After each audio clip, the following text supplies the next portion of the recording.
La semana pasada comenzamos hablando de un tema y me había quedado a la mitad de camino. Entonces, la intención de alguna manera es poderlo completar.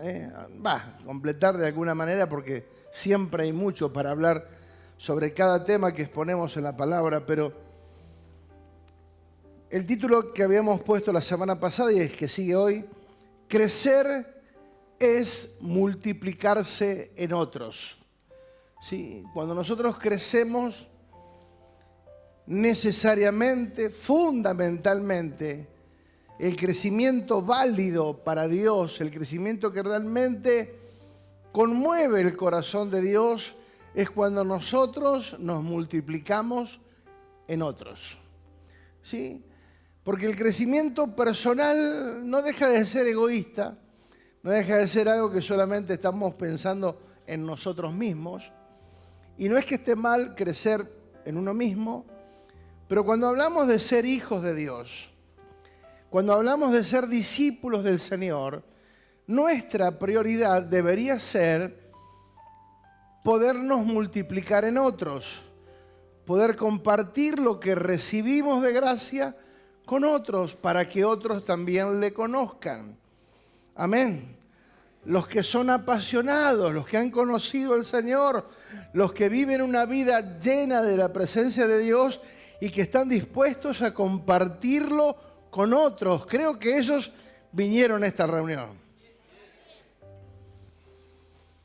Si no nos multiplicamos en otros, dijimos que no tiene sentido el hecho de llamarnos hijos de Dios o cristianos, porque solamente estamos viviendo como consumistas, como consumidores, ¿sí? Sin dar absolutamente nada. Y el Evangelio viene a nuestra vida con la primer finalidad de que yo lo pueda transmitir a otros. Si el Evangelio muere en mí, eso no tiene sentido. Eso no es Evangelio. ¿Por qué? Porque el Evangelio son buenas noticias. ¿Quién se calla una buena noticia? Todo el mundo cuando tiene una buena noticia, ¿qué hace? La comparte, porque es una buena noticia. ¿Sí o no? Entonces, el Evangelio es una buena noticia. Y si lo ponemos en el contexto de lo que en realidad es el Evangelio, la mejor noticia, la mejor noticia del mundo, ¿sí? Porque estábamos muertos y ahora estamos en vida. Sí, estamos muertos en delito y en pecado y hoy estamos con vida gracias al Señor y tenemos esperanza, tenemos fe, tenemos un destino profético. Pero dijimos también que crecimiento fundamentalmente es estar en Cristo, crecer es estar comprometido con el propósito, crecer es parte del diseño eterno. Dios espera nuestro crecimiento, desea nuestro crecimiento. Vivir necesariamente no es estar creciendo. El crecimiento es personal, el crecimiento personal es bueno, pero compartirlo es mejor. Por eso crecer es multiplicarse en otros. Y habíamos visto y repetido un texto, Proverbios 4:18, que la senda del justo es como la luz de la aurora que va en aumento hasta que el día es perfecto. ¿Sí? Lo dijimos porque es un proceso de transformación personal. Entendamos lo siguiente, que en la medida que nosotros llevamos adelante la luz, las tinieblas tienen que retroceder. ¿Sí? ¿Por qué avanza muchas veces el mal o sentimos que avanza el mal o el mal se hace más evidente en las naciones de la tierra? Por la ausencia de la luz. Mientras la iglesia permanezca estática, indiferente, solamente pensando en hacer un edificio, en ver cómo mejoramos y algunas cosas, o en lo personal, pero no transmitimos el Evangelio. Mientras nosotros vivamos nuestra propia comodidad, sin entender que la realidad de Cristo es para que nosotros la llevemos a aquellos que todavía no lo tienen. Y que nosotros los que estamos acá somos el resultado de que alguien una vez nos habló, o le habló a mi familia, en mi caso alguien le habló a mi mamá luego me lo transmite a mí, y conocimos al Señor. O sea, alguien se movió, alguien hizo algo extra. Alguien no se quedó con la noticia guardada. Alguien fue y la transmitió. ¿Sí? Y por esa causa, muchas personas hoy están, y seguramente muchos de ustedes están por consecuencia de la oración de alguien, porque alguien los invitó, alguien les habló, alguien los conectó, alguien hizo algo que hiciera que ustedes hoy están en Cristo. Y eso es lo que nosotros tenemos que entender, que es fundamental para la iglesia compartir lo que tiene, ¿sí? Llevar adelante la buena noticia y puntualmente multiplicarse en otros. La semana pasada hablamos de los frutos y los frutos tienen que ver con la reproducción del Evangelio, ¿sí? Es el resultado de permanecer en Cristo. Es el resultado de la vida espiritual y de la comunión con Dios que refleja madurez. Los frutos tienen la conducta, el carácter y las acciones, ¿sí? El fruto es lo que reproduce el Evangelio, ¿sí? Una nación que no reproduce el Evangelio está condenada al fracaso, ¿sí? Porque no habrá economía, no habrá seguridad, no habrá un montón de cosas que necesitamos para vivir. La iglesia está en la tierra porque es el ente que maneja el mayor poder que existe sobre la tierra, que es el poder espiritual. Es un poder que no se ve, pero es un poder que sirve, es un poder que está, es un poder que actúa mediante aquellos que creen, aquellos que obedecen, aquellos que se sujetan a la voluntad de Dios. Por eso el Señor dijo, no se vayan de acá, porque sobre ustedes va a venir el Espíritu Santo y serán investidos, revestidos, impartidos de poder, ¿sí? Para que sean testigos, para que vayan y lleven este Evangelio a Judea, Samaria, me falta uno, Jerusalén, Judea, Samaria y hasta lo último de la tierra. El Evangelio era un evangelio de reproducción.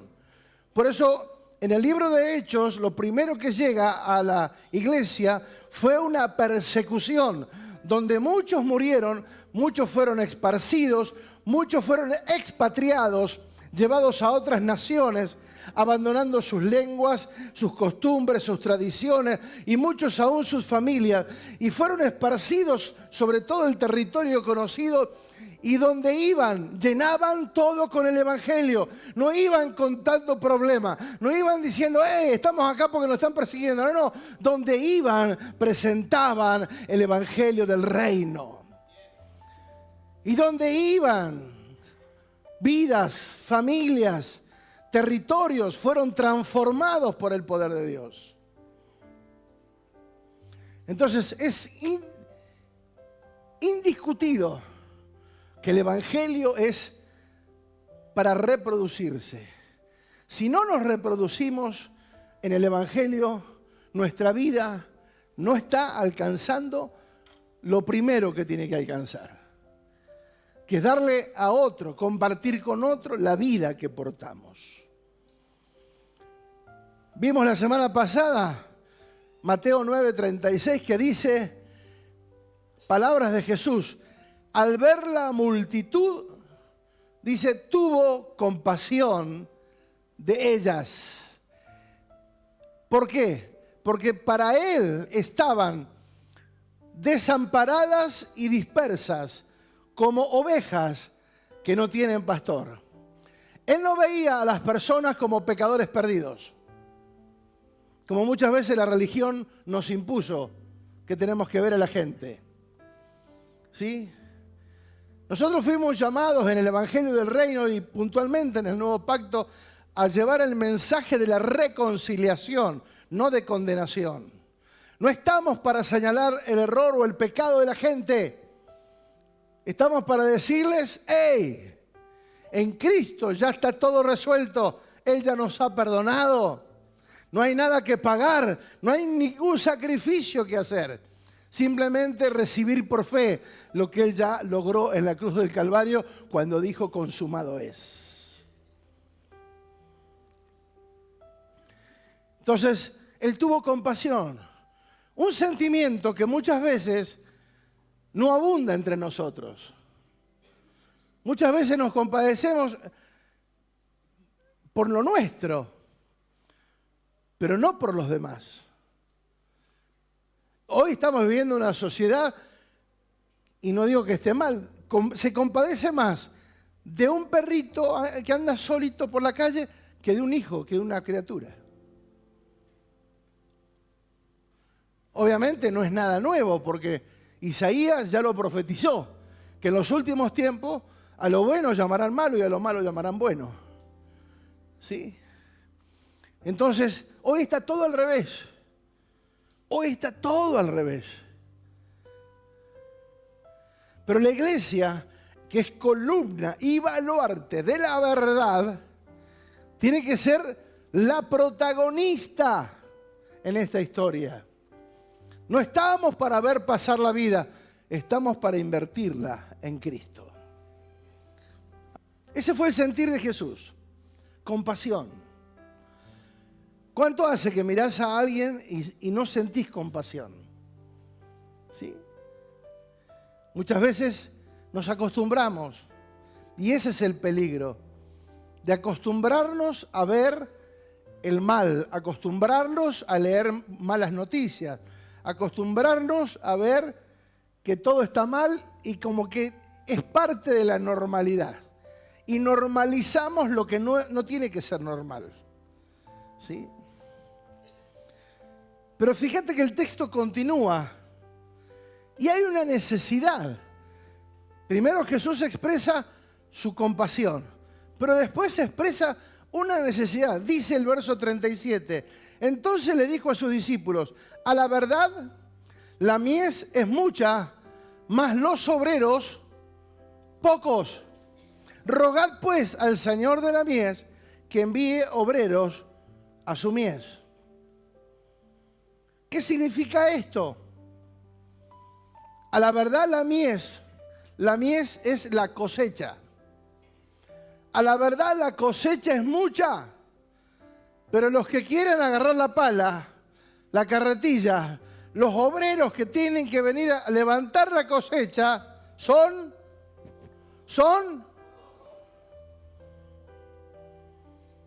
¿la culpa de quién es? ¿De la cosecha? Cuando en el campo la cosecha está lista, se hace lo imposible por levantarla.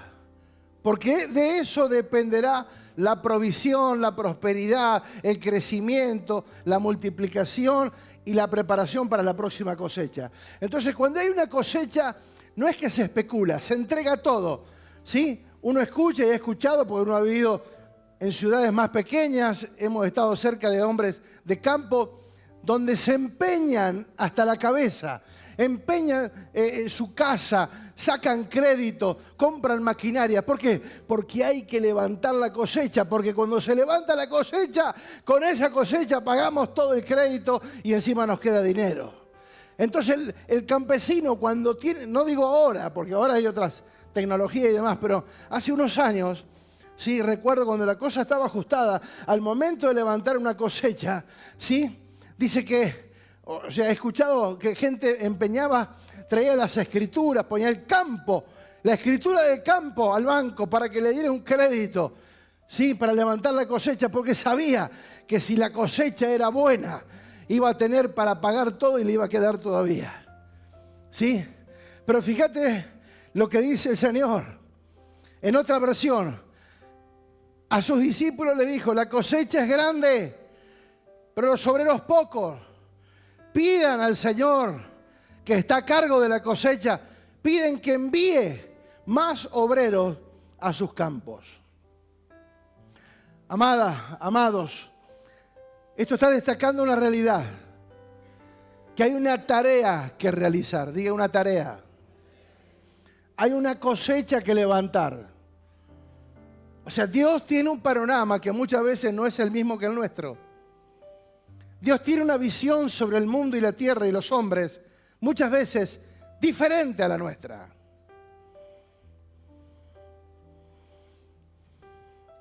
La cosecha es grande, pero se necesitan muchos. ¿Cuántos? Muchos obreros, no algunos. Por eso no hay tiempo que perder. El mejor capital que tenemos es el tiempo. Hay un faltante, la cosecha está lista, pero faltan obreros. Hay una clave, orar para que el dueño envíe. Diga, envíe. ¿Quiénes son los enviados? Los llamados, los aprobados, los aptos, los obedientes para la tarea, aptos para la tarea, los enviados. ¿Cuántos son llamados acá? ¿Cuántos se creen que son llamados? ¿Cuántos entienden que son llamados? El llamado ya está, Dios nos llamó. No nos salvó para mirar cómo los demás trabajan.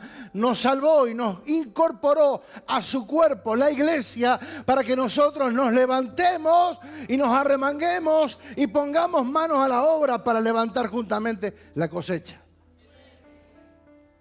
Hay que ir al campo. Fíjate, la realidad de la vida. Juan 4:34 dice, Jesús le dijo, mi comida es que haga la voluntad del que me envió y que acabe su obra. ¿Cuál era su comida? Que haga la voluntad de mi Padre. ¿Sí? Está hablando de una prioridad, está hablando de una necesidad primaria, como es alimentarse. Pero está diciendo, mi comida no es natural. Mi comida es hacer que yo haga la voluntad de mi Padre. Porque mi Padre, ¿qué? Me envió. Envíe obreros a la viña. ¿Sí? Jesús no vino a improvisar, no vino a ver qué pasa, no. Vino con un propósito, con una asignación y la cumplió a rajatabla. Es que tema que nosotros pensamos que vinimos a la tierra por gracia y obra de Dios, ¿sí? Sin ningún tipo de propósito ni de responsabilidad, y estamos para sobrevivir en la tierra. ¡No! Al menos no para los que son salvos. Los que han tenido un encuentro con el Señor saben que están para más que eso.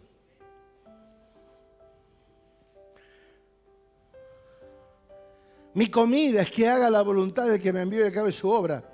Y sigue diciendo, ustedes dicen, faltan 4 meses para que llegue la siega, para levantar la cosecha.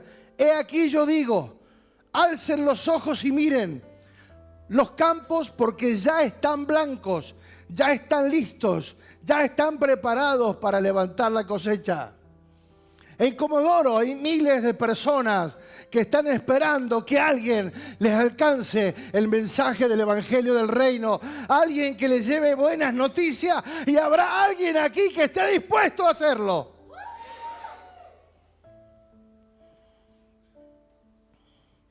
Necesitamos salir de nuestra comodidad, de nuestro statu quo. Porque fíjate que dice, el que siega recibe salario y recoge fruto para vida eterna, para que el que siembra se goce con el que siega. ¿Qué pasa? El que siega recibe ¿qué? Salario. ¡Wow! Tremendo, amado. El que levanta la cosecha gana.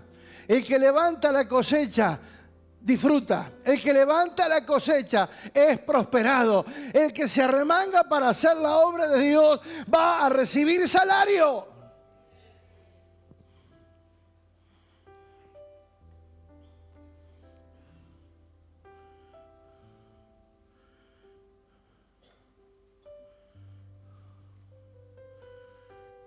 Otra versión dice, Jesús les explicó, mi alimento consiste en hacer la voluntad de Dios, quien me envió, y en terminar su obra.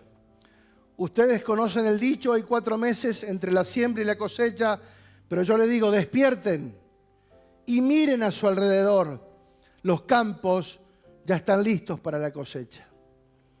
A los segadores se le paga un buen salario y los frutos que cosechan son personas que pasan a tener vida eterna. ¡Qué alegría le espera tanto al que siembra como al que cosecha! Amados, qué alegría, qué gozo es saber que personas que estaban destinadas a morir pasan a una vida eterna. No lo estamos entendiendo, amados, porque si no estaríamos celebrándolo. No estamos entendiendo esto. No basta con decir amén.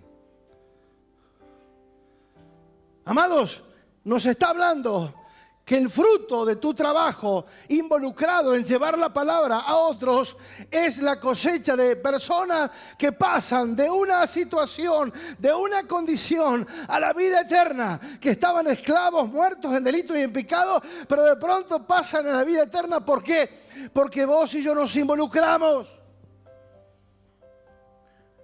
Porque vos y yo entendemos de una realidad que sin Cristo las personas se mueren y se van al infierno.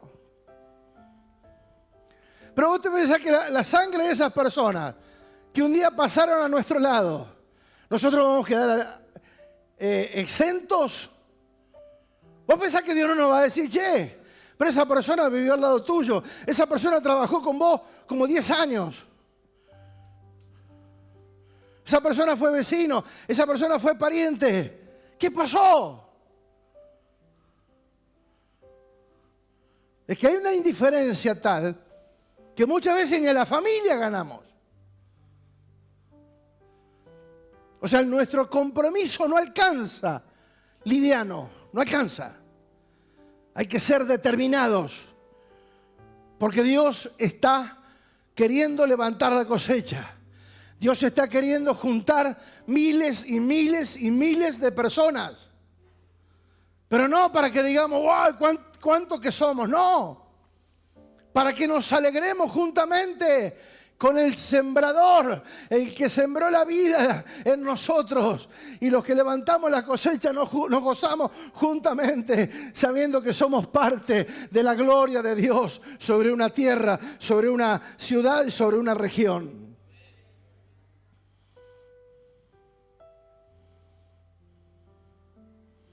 ¿Qué necesitamos? ¿Qué necesitamos? ¿Qué tiene que pasar para que nos conmovamos? ¿Qué tiene que suceder?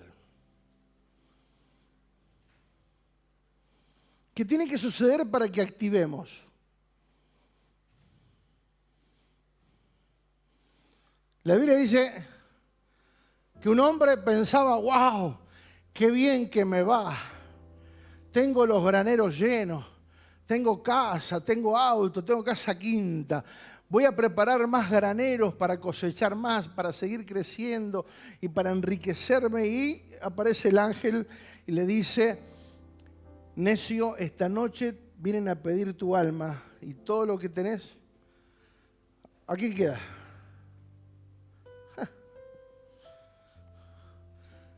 El hombre hace planes, el hombre quiere vivir bien y no está mal, no está mal, no está mal. Pero esa no debe ser la prioridad. Ese no es el objetivo principal. La consecuencia de involucrarme en las cosas del reino es que a mí me va a ir bien. Porque el que se involucra recibe salario.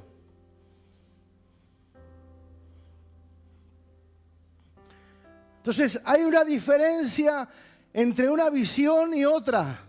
Entre la visión que Dios tiene del mundo y la visión que nosotros tenemos de nuestra realidad.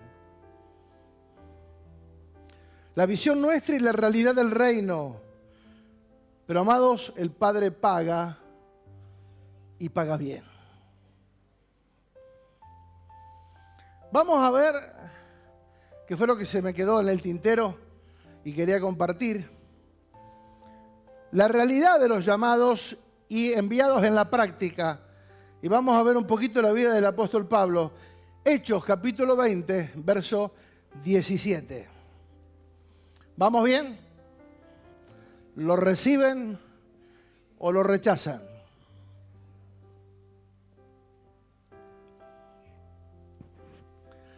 Pablo está al final de su ministerio, aunque está en el libro de Hechos. Pablo ya estaba cerrando su ministerio y estaba haciendo como una recorrida final y despedida. Sabiendo que Pablo murió joven, muy joven, decapitado. Dice en el verso 17, estando en Mileto, Pablo mandó llamar allí a los ancianos, líderes de la iglesia de Éfeso.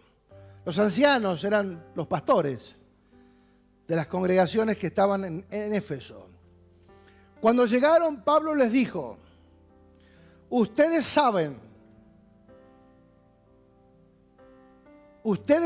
de mi vida desde el primer día en que vine a Asia y vieron cómo viví todo el tiempo mientras estuve con ustedes. Amados, no hay mayor carta de presentación que es mostrar una vida. Ustedes saben y cómo viví todo el tiempo mientras estuve con ustedes. ¡Wow! Esa me conmueve. Ustedes saben cómo vine y saben cómo viví todo el tiempo entre ustedes.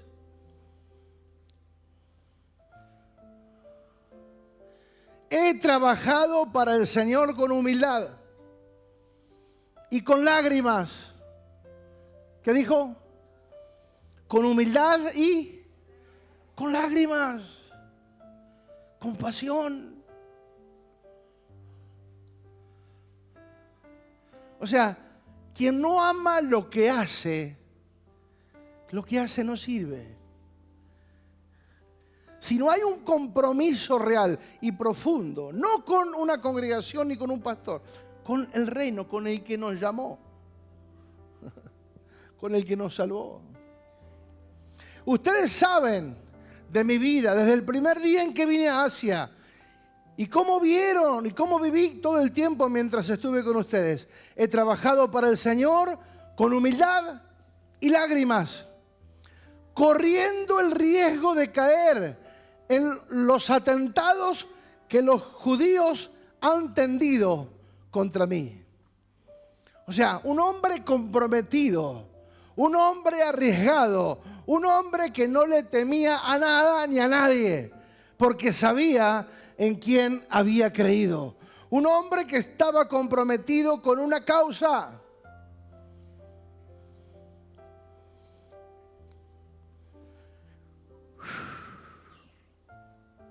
Dice el verso 20, siempre hice lo que era mejor para ustedes. Wow. O sea, el hombre no estaba pensando en él. El hombre no estaba pensando a ver cómo la pasaba mejor, cómo se enriquecía, cómo disfrutaba de la vida. No. He hecho todo he hecho todo lo que era mejor para ustedes. Trabajamos de esa manera, vivimos de esa manera, sentimos de esa manera, tenemos la visión de esa manera. Siempre hice lo que era mejor para ustedes y anuncié las buenas noticias acerca de Jesús. Fíjate bien, públicamente y en las casas. ¿Dónde? Públicamente y en las casas. Hubieron 2 etapas en el ministerio de Pablo. La primera etapa, Pablo se metió en las sinagogas a predicar ahí adentro. Y en las sinagogas solamente iban los judíos y los prosélitos, o sea, los nuevos que se estaban incorporando a la religión judía. O sea, su evangelio era limitado. Fue un evangelio que le llevó problemas. Mientras él estuvo predicando desde una sinagoga, tuvo problemas. Tuvo que escapar, le tuvieron que ayudar para que escapara. ¿Por qué? Porque cuando todo parecía que iba a explotar, se le levantaba una turba queriéndolo perseguir y le arruinaba la evangelización. Pero la segunda etapa, ¿sí?, que es en Éfeso y en Corintios, donde él sale afuera. Él tenía un oficio, él hacía tiendas, ¿sí? Entonces, él se involucra en la sociedad, se mete dentro del mercado, como le llamamos, ¿sí?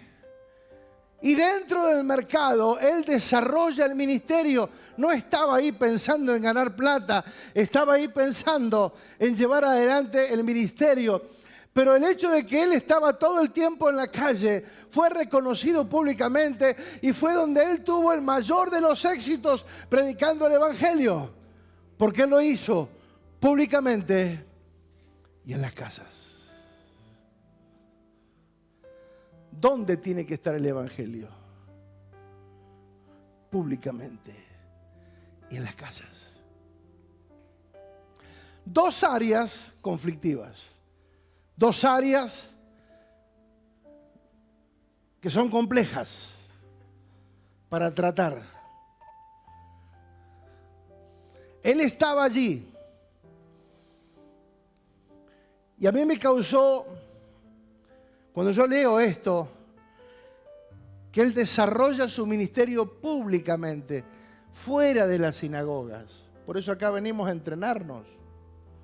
Muchas veces pensamos que hacemos evangelismo acá adentro. No, acá no hacemos evangelismo. Por ahí alguien que viene por primera vez, gloria a Dios, sí. Pero esta no es la realidad. Nos juntamos para entrenarnos. Los que quieren ser entrenados, obviamente. Por eso nos juntamos. Nos juntamos los que creemos y entendemos que debemos ser entrenados.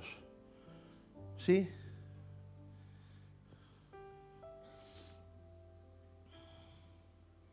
Entonces, Pablo se movió en la calle, se movió públicamente, se movió en las casas predicando el evangelio y fue lo más impactante. La primera parte había sido en Antioquía y Tesalónica, las 2 complicaciones. Si ustedes leen por ahí, se van a dar cuenta que tuvo que huir abortando un tiempo de expansión y crecimiento maravilloso. Pero en Éfeso y en Corintios se movió en el mercado y tuvo éxito. La sociedad lo aceptó y fue la manera más efectiva de llevar adelante la predicación del evangelio. La iglesia yendo a los lugares de impacto donde debemos trabajar, ya que nuestro trabajo es adoración. ¿Sabía? Tu trabajo es adoración. Lo que hacemos es adoración. Entonces, cuando entendemos que lo que hacemos es adoración, lo que hacemos provoca que Dios diga, ¡wow! ¿Por qué? Porque estamos trabajando con una mentalidad de reino, estamos trabajando con una consigna de iglesia, estamos trabajando con una visión de reino, con una identidad clara de quiénes somos en Cristo y estamos llevando el Evangelio para que otros le conozcan. ¿Se entiende? La iglesia en los lugares de impacto y trabajar también es adoración. Por eso muchas veces el error fue que llamamos esto es espiritual y esto es secular. Todo es espiritual. Para los espirituales todo es espiritual. Tu trabajo es adoración. Porque depende cómo lo hagas, depende lo que muestres y cómo vivas en ese lugar. Será un tiempo de adoración.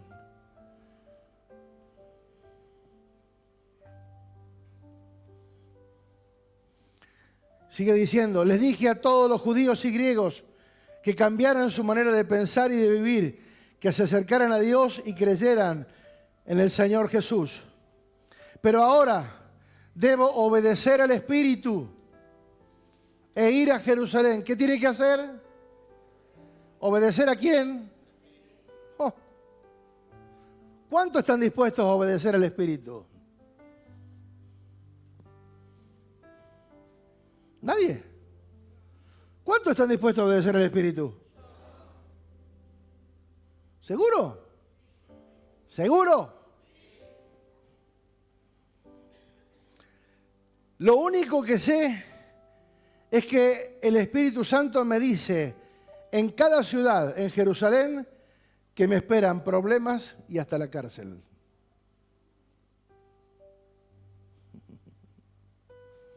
Es fácil obedecer cuando te dice vamos a una fiesta. Es fácil obedecer cuando te dice vamos a comer un asado. Es fácil obedecer cuando te dice vamos a jugar a la pelota.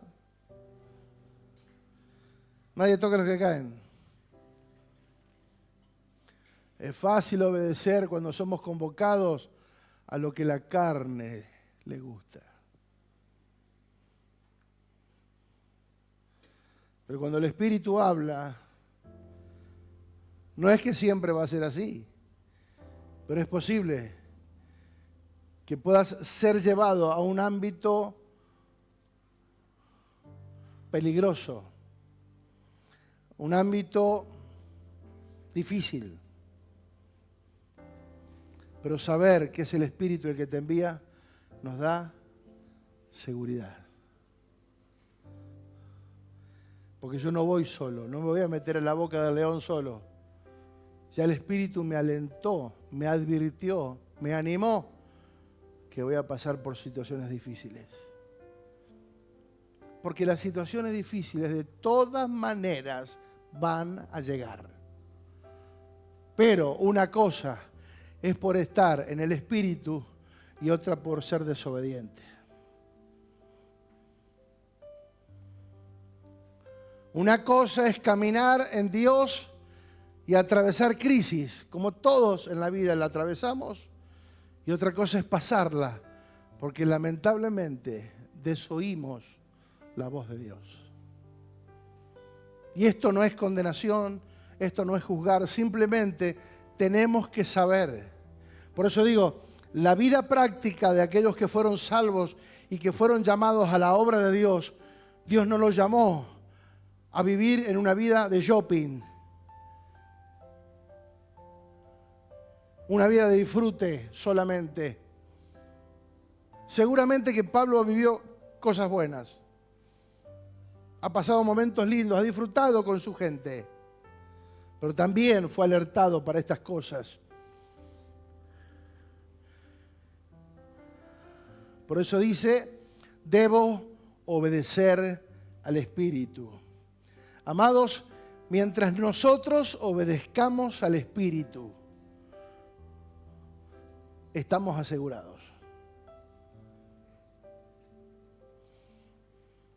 Amén.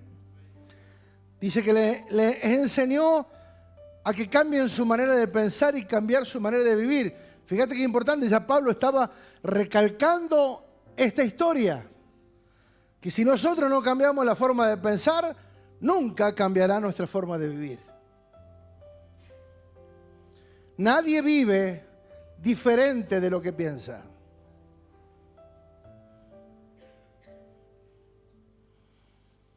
Pero deja plasmado en la práctica, el apóstol Pablo deja marcado en la práctica lo que Jesús le había enseñado. El que quiera seguirme, tome su cruz y esté dispuesto a todo. Por eso el Evangelio es siempre, el Evangelio fue para valientes. El Evangelio nunca fue para cobardes. El Evangelio fue para hombres y mujeres comprometidos. Y en la Biblia hay historias de hombres y mujeres valientes, que se arriesgaron todo, que lo dieron todo, que se expusieron a la muerte aún por amor al Señor, por hacer la voluntad de Dios.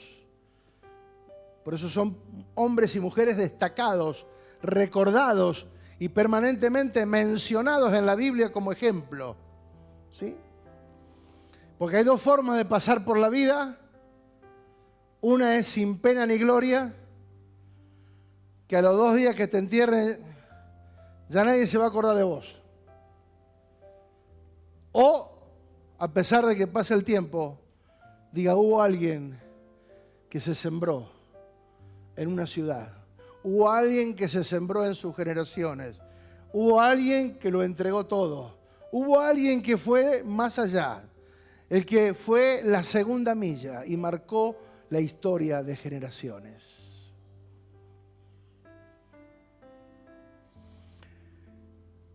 Aunque las noticias del Espíritu no eran tan favorables, no estimó esa realidad con el fin de terminar con la tarea asignada. Por eso dice en el 24, no me importa, ¿está acá? Sí. No me importa mi propia vida. Wow. No me importa mi propia vida. Lo más importante es que yo termine el trabajo que el Señor Jesús me dio. Anunciarle a la gente, ¿cuál era la tarea? Anunciarle a la gente las buenas noticias acerca del generoso amor de Dios. ¿Cuál es la tarea principal del apóstol? Acercarle a Jesús a la gente. Hablarles del amor de Dios. ¿Qué les parece? ¿Qué les parece? El compromiso del apóstol Pablo en el reino de Dios era total, diga total. Por eso que el Evangelio, como es una vida, esa vida viene para ser vivida y ser transmitida a otros. No es que ya lo hicimos todo, pero estamos en camino. No es que ya superados. No estamos superados, pero vamos por más. No es para mirar lo que no hicimos. Esta palabra no es para reprocharnos lo que no hicimos. Esta palabra es desafiarnos para hacer lo que nunca hemos hecho. Esta palabra es para comprometernos de ahora en adelante. Mi compromiso es con el reino, ¿sí? Y vamos a llevar ese evangelio a cada persona que se cruce por nuestro lado, en el nombre de Jesús. Cada oportunidad que tengamos, que el Señor nos presente, ahí estaremos soltando una palabra. Si somos hijos de Dios, deberíamos definir nuestras prioridades. ¿Cuántos hijos de Dios hay acá? No. ¿Cuántos hijos de Dios hay acá? Conociendo la palabra de Dios, ¿qué es lo más importante? ¿Y qué actitud tomar frente a esa realidad? Porque quien quiera salvar su vida, la perderá. Pero quien invierta su vida, quien lo dé todo, quien pierda su vida, la ganará. La predicación no se detenía, ni por amenazas, ni por represalias. Hablar del amor de Dios y manifestarlo era lo más importante. No importa lo que venga. Enfocado en terminar la tarea que se le encomendó, eso era lo que realmente a él le importaba. ¿Cuál es nuestra responsabilidad hoy en el reino? ¿Cuál es nuestra responsabilidad hoy en el reino de Dios? Porque, amados, vamos a ser sinceros, fuimos fieles en nuestras empresas, en nuestro trabajo, fuimos fieles ante hombres que no conocen a Dios, ante hombres perversos, fuimos fieles. Y en muchos casos dimos los mejores años y nuestras mejores fuerzas para servir a hombres perversos por un sueldo.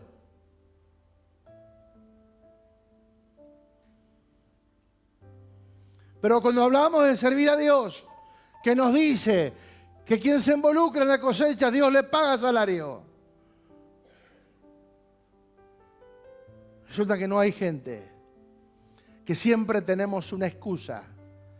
Siempre hay un pero. Que el perro, que el gato, que el techo, que la puerta, que esto, que el hijo, que... Siempre hay una excusa.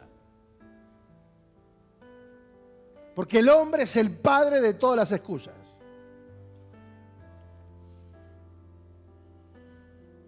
Le dimos los mejores años.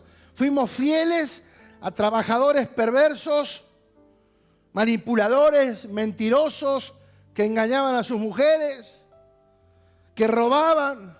Y nosotros fieles, cumpliendo los horarios, trabajando. Y no es que estuvo mal eso, pero si lo hicimos para otro, ¿cuánto más para Dios? Si lo hicimos para otros, y me consta, amado, los mejores años.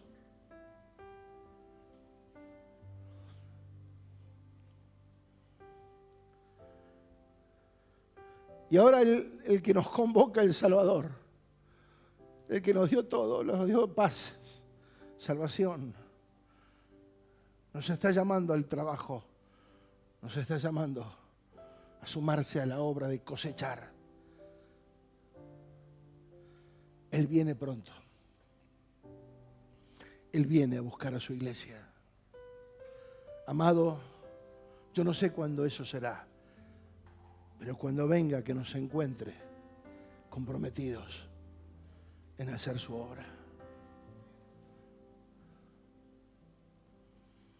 Cuánto mejor y mayor ahora trabajar para el Rey de Reyes y Señor de Señores, que la prioridad de nuestra vida sea compartir la vida y la paz y el amor de Dios a quienes no lo tienen. Hay una parábola. Estos días de vuelta estuvieron los apóstoles del martes hasta el jueves, el viernes a la mañana se fueron. Y charlando salió el tema de esta parábola y lo quiero compartir. Dice Mateo 25:14, porque el reino de los cielos es como un hombre que yéndose lejos llamó a sus siervos y le entregó sus bienes. A uno le dio 5 talentos, a otro 2 y a otro 1. A cada uno conforme a su capacidad, y luego se fue lejos. El que había recibido 5 talentos fue y negoció con ellos y ganó los otros 5 talentos. Asimismo, el que había recibido 2 ganó también otros 2. Pero el que había recibido 1 fue y cavó en la tierra y escondió el dinero de su señor. Y dice que después de mucho tiempo vino el señor de aquellos siervos y arregló cuentas con ellos. Volvamos al principio un poquitito.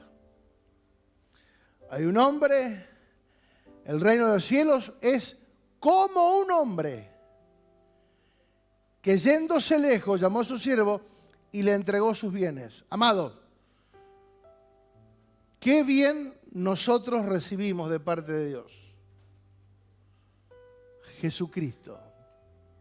Él nos dio a Jesucristo. ¿Quién habita dentro tuyo? Cristo, a través del Espíritu Santo. ¿Sí? Entonces, Él nos dio el mejor. Él nos dio sus bienes, ¿sí? Bienes está hablando de propiedad, de cosas, está hablando figurativamente, porque es una parábola. Es un hombre que se fue lejos, le entrega los bienes a los siervos. Y hubieron 3 tipos de siervos, ¿sí? O sea, ¿cuál fue el bien más preciado que nos dejó el Señor? El Dios Padre. ¿Qué fue lo que nos envió? ¿Qué fue lo que envió a la tierra? Lo mejor, su Hijo. Y Él está en nosotros a través del Espíritu Santo. Dice que a uno le dio 5 talentos, a otro 5 talentos, a otros 2 y a otro 1. A otro 1 solo, conforme a la capacidad. Capacidad significa dunamis, significa fuerza, poder, eficacia, potencia, potestad. Lo mismo que cuando hablaban en Hechos 1:8 cuando dice recibiréis poder. Esa palabra poder significa capacidad. Significa eficacia. O sea, vas a tener el poder, la eficacia, la potencia, la fuerza para llevar adelante con éxito lo que se te encomienda. Amén. ¿Se entendió? Para que podamos avanzar. El hombre es el padre, deja sus bienes, que es el Hijo, en nosotros, ¿sí? Y a lo que nos deja el Hijo nos da talentos, capacidades. Talentos son capacidades también, ¿sí? Para poder hacerlo. Cada uno tenía cierta capacidad. A uno le entregó 3, a uno le entregó 5, a otro 2 y a otro 1. ¿Veníamos bien hasta ahí? Entonces, llegando de viaje, dice que le pide ¿qué? Viene a arreglar las cuentas con sus siervos. Yo le dejé una tarea. Yo a ustedes les dejé una tarea y les di dones, talentos para que la ejecuten. Después de mucho tiempo vino el Señor de aquellos siervos y arregló cuenta con ellos. Y llegando el que había recibido 5 talentos, trajo otros 5 talentos, diciendo: Señor, 5 talentos me entregaste, aquí he ganado otros 5 talentos sobre ellos. Y su Señor le dijo: bien, buen siervo y fiel, sobre poco has sido fiel, sobre mucho te pondré, entra en el gozo de tu Señor. Llegando también, en otra versión dice: entra a celebrar conmigo. Más lindo todavía. El que había recibido 2 talentos dijo: Señor, 2 talentos me entregaste, aquí traje otros 2, he ganado. El Señor le dijo: bien, voy a ser muy fiel, sobre poco has sido fiel, sobre mucho te pondré, ven a gozar conmigo. Entra en el gozo de tu Señor. Pero llegando, el que había recibido un talento y que tenía capacidad para administrar un talento, pero no hizo absolutamente nada. Señor, te conocía que eres hombre duro, que ciegas donde no sembraste y recoges donde no esparciste, por lo cual tuve miedo y fui y escondí tu talento en la tierra, y aquí lo que es tuyo. Respondiendo su Señor le dijo: siervo malo y negligente, ¿sabías que ciego donde no sembré y que recojo donde no esparcí? Por tanto, o sea, si vos creías que era tan malo ese hombre, deberías haber hecho algo. Ese hombre no era malo, pero él creyó que era malo. Él lo visualizó que era malo. Por tanto, deberías haber dado mi dinero a los banqueros y al venir yo hubiese recibido lo que es mío con intereses. Quítenle pues el talento y dalo al que tiene 10 talentos, porque al que tiene le será dado y tendrá más, y al que no tiene, aún lo que no tiene le será quitado. Y le dijo al siervo inútil: echadlo afuera en las tinieblas, porque allí será el lloro y el crujir de dientes. Porque quien no junta, desparrama, y quien no es conmigo, es contra mí. No hay neutralidad en nada. El reino es una cosa o la otra. No hay neutrales. Pero fíjate lo que dice el verso 29 en otra versión que me impactó. A los que usan bien lo que se les da, se les dará aún más. Y tendrán en abundancia. Pero los que no hacen nada, se les quitará aún lo poco que tienen. Amados, el reino es justicia. El que hace mucho, recoge mucho. El que hace poco, recoge poco. Pero el que hace nada, aún lo poco que tiene se le va a quitar. ¿Dónde queremos estar? De estos tres ejemplos, ¿en qué postura queremos estar?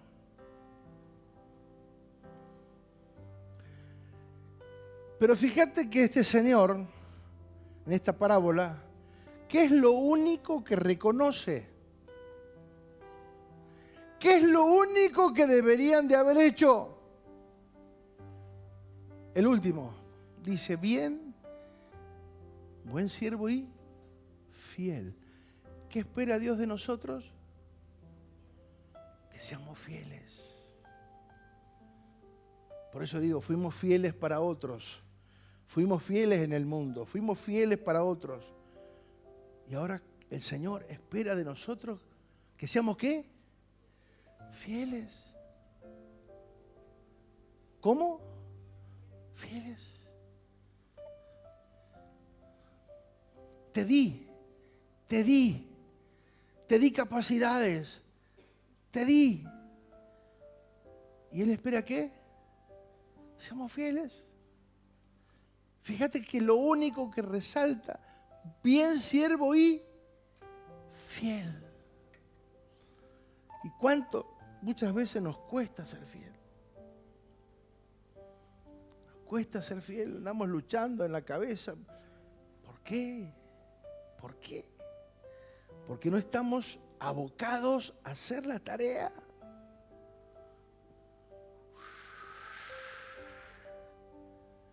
¿En qué se destacaron los dos primeros? En que fueron fieles. ¿Qué hacemos nosotros con lo que se nos dio para administrar? El evangelio, el tiempo, el dinero, todo. ¿Qué hacemos? ¿Qué espera el Señor de nosotros con todo lo que nos dio para administrar? Fieles. Fieles.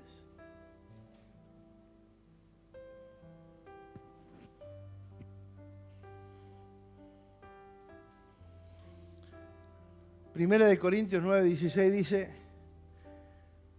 pues si anuncio el evangelio no tengo de qué gloriarme, no tengo por qué gloriarme, porque me es impuesta necesidad. Ay de mí si no anunciare el evangelio. Por lo cual, si lo hago de buena voluntad, recompensa tendré. Pero si de mala voluntad, la comisión que me ha sido encomendada, ¿cuál será o cuál es mi galardón? Que predicando el evangelio presente gratuitamente el evangelio de Cristo para no abusar de mi derecho en el evangelio, pero por lo cual siendo libre de todos, me he hecho siervo de todos para ganar a mayor número. ¡Wow! Siendo libre, me hice siervo de todos para ganar a mayor número. O sea, se incomodó. Diga, se incomodó. Hay una historia que me pareció impactante y que tiene que ver con lo que estamos hablando. Porque Moisés en un momento levanta un altar Y él dice, Jehová Nisi, Jehová es mi estandarte, Dios es mi bandera. Y la bandera representa identidad, la bandera representa autoridad, la bandera representa unidad. Todos detrás de una bandera. Nosotros, por lo general, los argentinos, lamentablemente, somos o luchamos o celebramos la bandera en los mundiales. Ni el 9 de julio, ni el 25 de mayo, ni el 20 de julio. O sea, fechas patrias. No somos tan nacionalistas. Pero hay una historia que me llamó la atención y me conmovió, porque de alguna manera yo fui parte. Yo estuve bajo bandera cuando estaba en la guerra. No fui a Malvinas porque no me mandaron, pero estaba bajo bandera, estaba haciendo el servicio militar en ese momento. Estaba siendo parte de. No fui. Pero me encontré en la vida con muchos que fueron amigos, gente de Dios, que hoy son hasta pastores, que fueron. Pero este hombre contó una historia que me pareció interesante y que tiene que ver con una bandera. Y dice, siempre mi mamá decía, qué orgullosos los padres que tienen hijos abanderados. ¿Sí? Porque uno se llena de orgullo, ¿no? ¿Cuántos han tenido hijos abanderados? Yo no lo fui. Yo no fui hijo abanderado. Pero ¿cuántos han sido abanderados? A ver si tenemos algún inteligente acá. Vamos, bien ahí, gracias. Sí, fueron varios, lindo, que se destacaron. ¿Está mal? No, al contrario, qué bueno. Se destacaron por ser abanderados. Pero dice, la mamá de uno de los que fue a Malvinas, recuerda, dice, mi mamá siempre decía, qué orgullo de sentir los padres de un hijo abanderado. Dice, yo nunca fui abanderado. Pero estando en Malvinas, encuentro en una mochila una bandera. ¿Sí? Esa bandera yo me la apropio. ¿Sí? Ya estaban rindiéndose, ya estaban en los últimos momentos. Entonces él va y dice, yo me quiero quedar con esta bandera, yo me la quiero llevar. ¿Sí? Y resulta que las banderas en un estado de guerra no se pueden abandonar. Una bandera o se quema o se entierra, pero nunca se entrega. Nunca. Es la vida por la bandera. Entonces, le pidió autorización a su oficial que estaba a cargo y le dijo, déjeme que yo lleve la bandera. Dijo, mirá, más vale que no te la saquen porque te mato. Y él se arriesgó a llevar la bandera. Llegó el tiempo de la rendición, habían pasado unos días. El tema era cómo pasarla porque le iban a hacer una requisa. Y dice, ¿cómo hago? Y estaba ahí. Y de pronto el compañero que estaba con él le dice, tengo una idea. Porque él llevaba una bufanda. Se sacó la bufanda, se enredó la bandera en el cuello, se puso la bufanda y dijo, vamos a ver si pasamos. Llegó el momento de la rendición, vinieron a buscarlos, se pusieron de pie, dice que olían como cerdos de tantos días y meses sin bañarse, dice, olíamos apestosos. Así que prácticamente no nos revisaron demasiado y pasamos. Cuando veníamos en el buque Almirante Irízar, le digo a mi compañero, devolveme la bandera. Y mi compañero me dice, ahora no te la doy nada, ahora es mía. Y este se puso mal, re mal. No, le dice, tranquilo que era una broma. Le da la bandera, pero dice, por favor, déjame que la firme. Hace 43 años de esto, firmó la bandera. ¿No? Y hoy, pasaron la bandera y hoy andan por las escuelas Y yo algunas cosas anoté porque no quería que se me escapara ningún detalle. Hoy llevan la bandera a las escuelas y les muestran el valor de esa bandera. El valor de lo que representa una bandera. Y le explican a la gente que la bandera nunca se abandona. Que la bandera se defiende con la vida. Que no vamos a permitir que nadie le falte respeto, ni argentinos, ni extraños, ni extranjeros, ni amigos, ni enemigos, nadie, porque hemos jurado defenderla hasta dar la vida por ella.